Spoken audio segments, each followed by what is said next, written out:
Right now, at this exact moment, as you are watching this video, the United States government is spending approximately $3 billion a day just in interest payments on money it already borrowed. Not on schools, not on roads, not on healthcare, not on defense, just the interest on the debt. Every single day, $3 billion. That is not a political opinion. That is a number published by the United States Treasury Department itself. And by the end of this video, you are going to understand exactly how America got here, who allowed it to happen, what it means for your daily life, and why almost no one in a position of power wants to have this conversation out loud. Here is what we are covering today. 4 parts, 10 minutes, no filler, no spin. Part 1 is the scale of the problem. Part 2 is the tariff gamble and what the data actually shows. Part 3 is the hidden transfer, who is really paying and where that money quietly goes. And Part 4 is where this ends, and the one conversation America keeps refusing to have.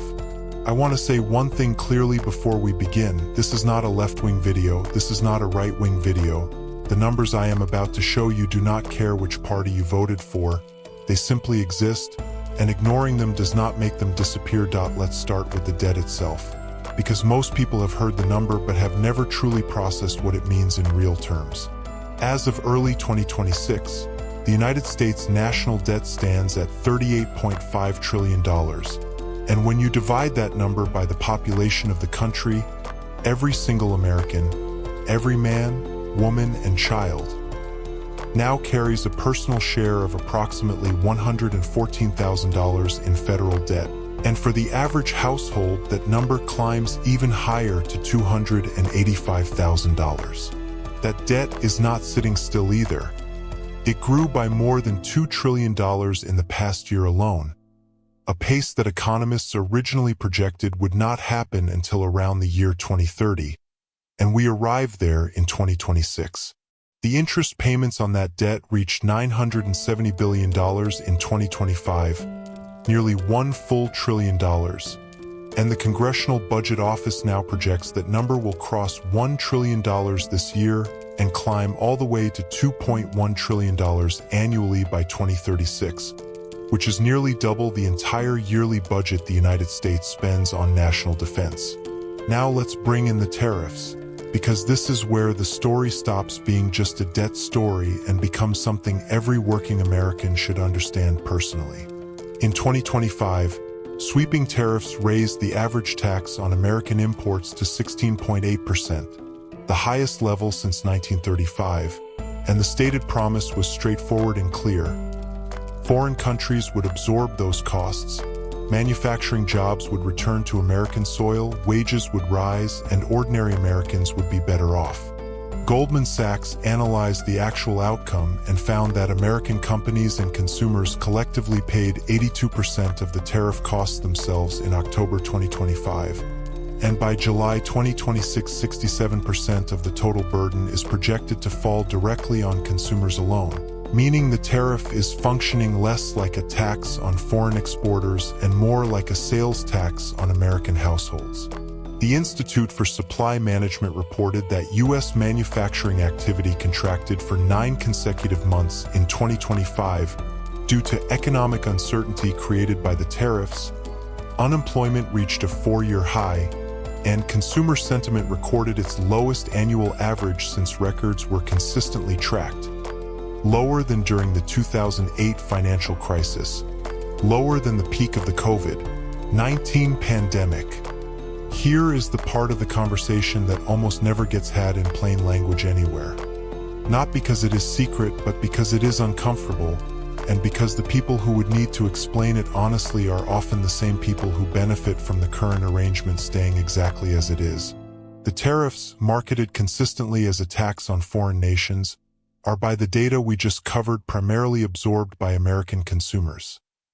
Every extra dollar placed on imported steel, imported electronics, imported clothing, and imported food components flows through supply chains and lands on the price tag at your local store, And the Tax Foundation estimates those tariffs amount to an average tax increase of $1,500 per American household in 2026, which is not per millionaire, not per corporation, but per household, yours included, regardless of your income level or your political views. Now layer that reality on top of what was already happening with the federal debt. The government's $1 trillion annual interest payment does not come from thin air. It comes from tax revenues, and tax revenues come overwhelmingly from working and middle-class Americans through income tax and payroll tax withholding. The interest being paid goes directly to whoever holds United States Treasury bonds, and roughly 30% of that debt is held by foreign governments and institutions, while the remaining 70% is held domestically by pension funds, the Federal Reserve, major banks, and wealthy individuals and institutional investors, meaning the government collects taxes from average Americans and uses that money to service debt that pays financial returns to asset holders, which is not an accusation of conspiracy, but simply the mathematical reality of how sovereign bond markets function. And then there is the recession question, the number that every major financial institution was quietly calculating in the background throughout early 2025. When Liberation Day tariffs were announced in April 2025, recession probability estimates jumped immediately and sharply across the board. JP Morgan placed the probability of a US and global recession at 40%. The International Monetary Fund raised its US recession risk estimate to 40%, up from 25% in its previous outlook. Moody's Analytics, as of late 2025, placed recession risk for 2026 at 42%, roughly 3 times higher than what economists consider normal in a healthy functioning economy, where that baseline number sits around 15%. The economy did not enter a technical recession. GDP contracted at an annualized rate of 0.3% in the first quarter of 2025 before recovering somewhat. But consumer confidence fell to COVID-era lows. The OECD projected inflation could reach 4% by end of 2025, and the Federal Reserve Chair used a word that every serious economist immediately took note of: stagflation, which is the scenario where inflation rises and economic growth slows simultaneously, creating an impossible position for monetary policy where there is no clean exit in either direction. There are 3 realistic scenarios for where the American economy goes from here, and every single one of them requires something the political system has consistently refused to deliver: honest trade-offs spoken out loud to the public. The first scenario is managed stabilization. Tariff rollbacks continue, trade deals get signed, inflation stays contained below 3%. The economy grows at a modest 1.5 to 2% annually.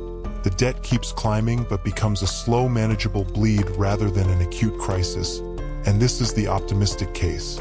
But as Moody's chief economist said in late 2025, it requires nothing else to go wrong, and nothing means nothing. Not a major geopolitical event, not an AI investment bubble correction, not a housing market seizure, not a Federal Reserve policy miscalculation. The second scenario is stagflation. Tariffs remain elevated on enough goods that consumer prices keep rising. The Federal Reserve holds interest rates high to contain that inflation.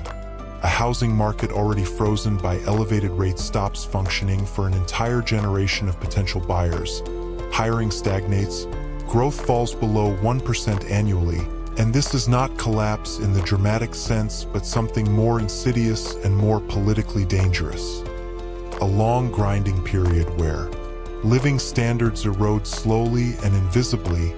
People blame each other across political lines without identifying the actual structural causes, and nothing gets fixed because fixing it would require someone powerful to publicly sacrifice something real.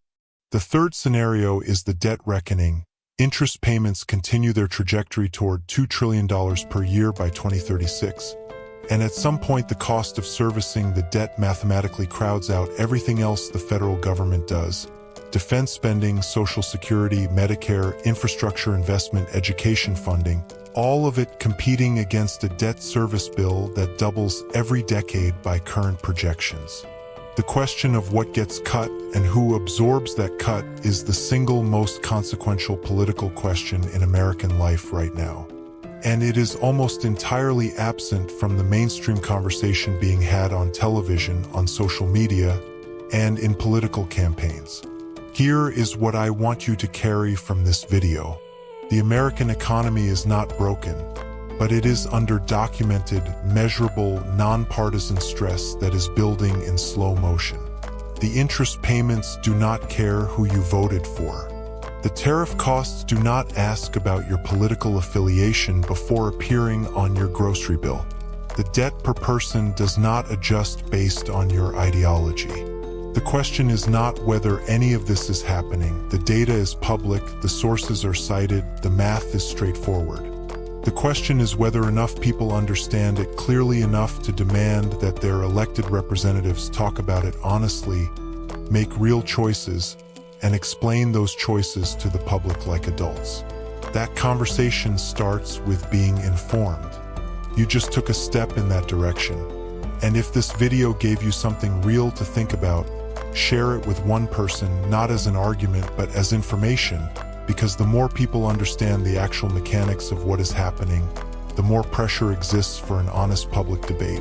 And if you want part 2 where I go deep on which countries have navigated this before and what a genuine fiscal reform plan actually looks like in practice, drop the word fiscal in the comments below. And I will know the audience is ready for it.